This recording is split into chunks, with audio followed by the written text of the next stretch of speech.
So lads, the club is 100 years old this year, formed in 1924. Our centenary is happening this May. One of the real strong points of the club is the social initiative. Can you tell me a little bit more about the background of the social initiative? Well, it started back in 2010 when Mary McAleese was president. And when herself and her husband Martin were going around the country, they noticed an absence of men at all the various functions, and they were very disappointed with this. So they decided to establish a forum consisting of various different faculties, healthcare, leading academics, service providers of local and national, to explore the reasons why some of these men no longer attend or participate in the local community. This led to setting up Acts in the GA would implement some ideas that came about from this forum, and this led to the GA Social Initiative being established in 2010.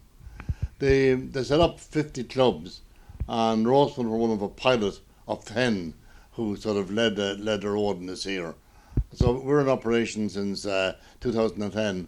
So the club here set up a subcommittee consisting of Benny Smith, John Burke, Pete Keane and Jimmy Keane. Now we have subsequently added PJ Mullen and Mary G to the committee, which are very important. And we're very lucky that we have a good committee. And in fact, just to mention on that committee, it's going from strength to strength, and there's lots of new ideas coming out of it. And Jimmy, if there was a mission statement for the initiative, what would that be? Well, I suppose it's the same thing as to kind of facilitate through the network of GA clubs across the country, county-wide and countrywide, the participation of older men in society through social activities and events specifically designed to enrich the lives and respect the important contribution they have made and continue to make to the community. And we see that here in Rosemount. People who wouldn't have been out at any events at all, maybe never went to the pub or didn't go out much, they're now all sort of coming on these trips, and they're re-engaging with players, maybe footballers that played football with 50, 60 years ago, and we find it a great asset here. John, tell me, were Crow Park supportive in setting up the social initiative? Very supportive at the beginning, in particular, in that. And two men that were very involved one was Sean Kilbride. He's a former Mayo Roscommon footballer, and that, and he was elected project manager at the time, and that. And one of the things, he came to our initial meetings and all that to help us out. But one of the important things that we felt he said to us was, he said, okay, so men kind of started off for just the men, but he said, make sure and bring the women along with you too, which we did on that. And another man that inspired was Eamon O'Shea. He's he was a great coach, hurling coach, and that with Tipperary. Now he's with Galway. And one of his professional work is I think he's now retired, but he was working with the elderly in UI in Galway and that. And he always would have said, you know, he never would like to go into a room and see all 80-year-olds in one place, all 70, all 60. He said, I love to see the mixture there. So we have always tried to do that. And as you know, our age group then can go from 55 nearly, 55 to 85 and that, and it makes a huge difference when we're going on these trips or going the outings to have that younger age group with us and that. So we find it very helpful. I think one of the things we have noticed that some people who passed away at the funeral, it became very obvious the important the social initiative was. It was referred to as how important the social initiative outings was for their past members, and that's good. And speaking of these outings, what type of activities or outings do you hold or attend? Well, the first thing we did, we tried to bring together former footballers and that, and we had in the style, and I've just had the photograph here, and like see if George Keane and Jimmy Keane, and who else is there? James Egan, Paddy McCormick is there, Sean Kilbride is there, Pat Bugley is there, Liam Mullen. So we brought together them, and it was absolutely great getting them to chat and talk and that. And then we would have done different outings and that, and we'd have gone to say overnight stays, and we have been to Cork, and we've been to Galway, and we've been to Mayo and Donegal and Derry, and we're nearly running out of counties. And this year our big plan is we're heading for Belfast and the Glens of Antrim and Cushendall, and where Sambo McNaughton is. So anywhere we go, we always try to meet up with clubs and that, and visit clubs and that. So last year when we were in Meath, we went to Dunboyne GAA. The year before, when we were in Waterford, we went to Lismore GAA. When we were in Cork, we went to Nemo Rangers, and we got a great welcome there and that, and it's a great communication and camaraderie between the different clubs. And this year we're hoping to go to Cushendall and meet Sambo McNaughton and Neil McManus's and that, Then we'd have different things. We'd have maybe health and well-being workshops, and we'd have a doctor came to talk to us, and a nurse came to talk to us, and we do the exercise activator poles exercise as well, and that. So we're quite active on that, quite active. And just on all these trips, I think we're very lucky on all the trips we go on. Everything is spot on. We're lucky that we have John, Burke and Mary, who actually coordinate, and they do a dry run on every trip we're doing. John and Mary do the dry runs. We know the exact time, the locations, hotels, the different facilities we're visiting, and we're very fortunate to have people like John and Mary as a part of the team. And just on that, like as regards the trips and that, what do we bring to the places we go on that? Like last year we went to Meath, and we left 15,500 euros in Meath and that. The year before, the same to Cork or Kerry or wherever else we went. And I'd say this year going to the north, it'll be nearly 20,000, and that's before we bought a drink. And no, okay, many of us wouldn't be drinking and that, but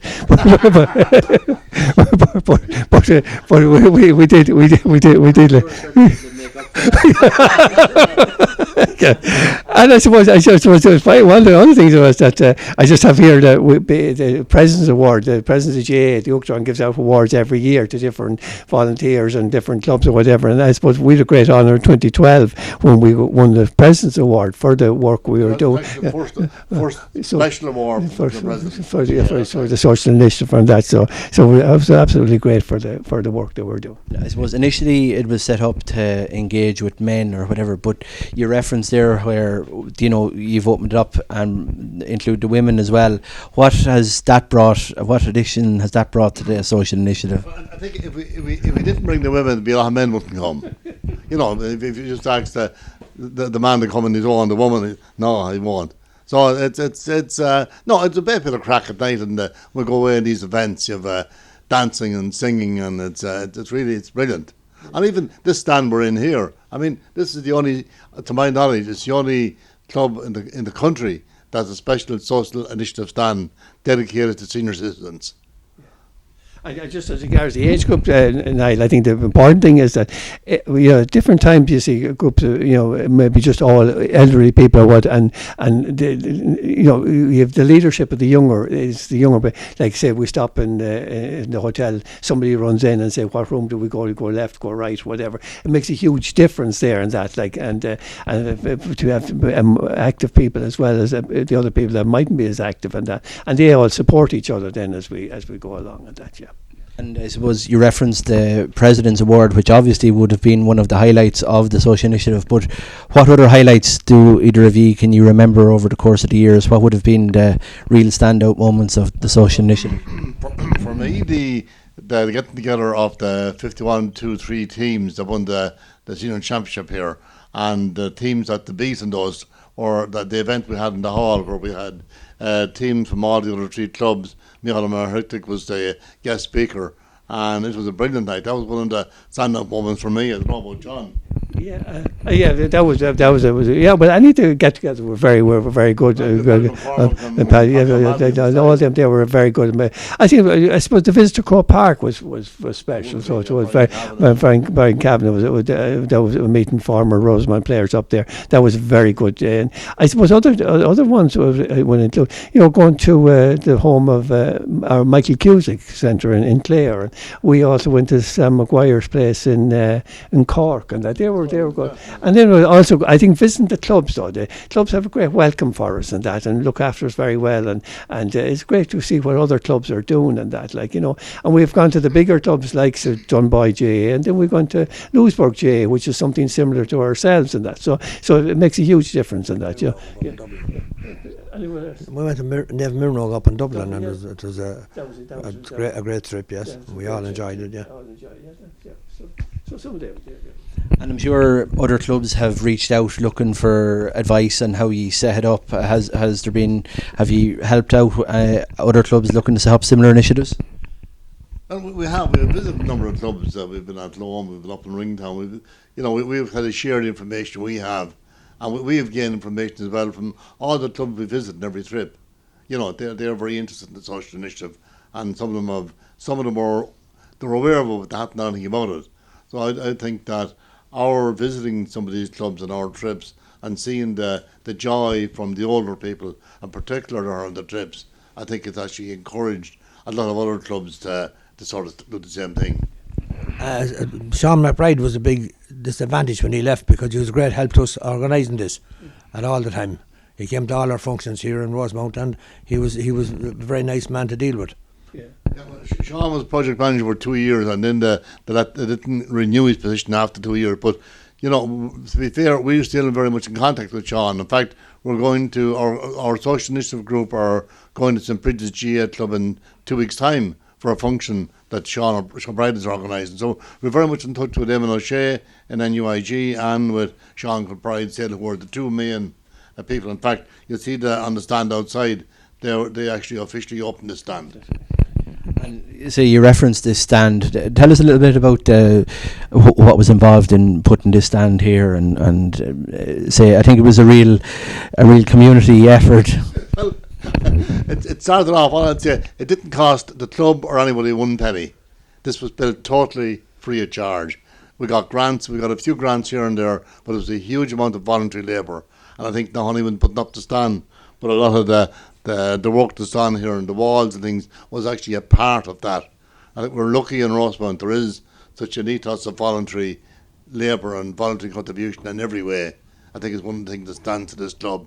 And this stand we have here, like I said, it came. I think it came about John Burke. You talk more.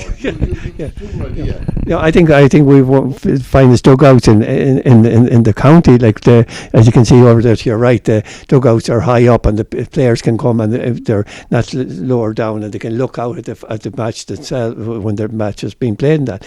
And I remember when they were built, and Joe Keane walked into it, and Joe said, "Is this for me? To sit down to watch a game?" And I thought first of all we might wanted to play, but no, he just said it was this for me, and that kind of gave us the idea to have something like this here and that, and we built it, as Jimmy said, with a lot of voluntary work and all that. But I think one of the advantages, and I suppose when we initially went building it, I thought this would be for games, Rosemount were playing a game or whatever, and then we'd open up and that. But I think it's far more important if there's another 16 game there, and a grandmother wants to come and watch her grandchild play. Or I remember once or twice we had maybe a parent that was sick or wasn't feeling well, and that on a cold evening, and so we realised that it's not just for a big occasion or a match day. It's also for some of the under 16, under 12, or those games, and it's lovely for them to come in and sit down in it. And say you mentioned some of the plans for the rest of the year. What is there any plans beyond this year, or have you any big plans ahead? Open it up quick. No, I think as Jimmy said, we're going to St Bridget's in 20th of April or something like that, and then we're having of course we'll be around for the centenary celebrations, and then we have the social initiative pitch and putt, and that's a big competition and that, and we're expecting the winners from last year to come and to come defend their title and that, and then of course we have what do you call it, northwest or northeast, and Belfast and all that, which is going to cost a good bit of money and that, and then we're going to go to the Galway race to hope to recoup some of the money that we spent, and so that we spent in Belfast and that. So we'll go to the Galway race as well, and then later on the year, then we hope to do a health and well-being and have a doctor and have who was it? Yes, all that, yeah. So the Republicans are happy enough to see you coming. If you want to get somebody to open the style, we'd be happy.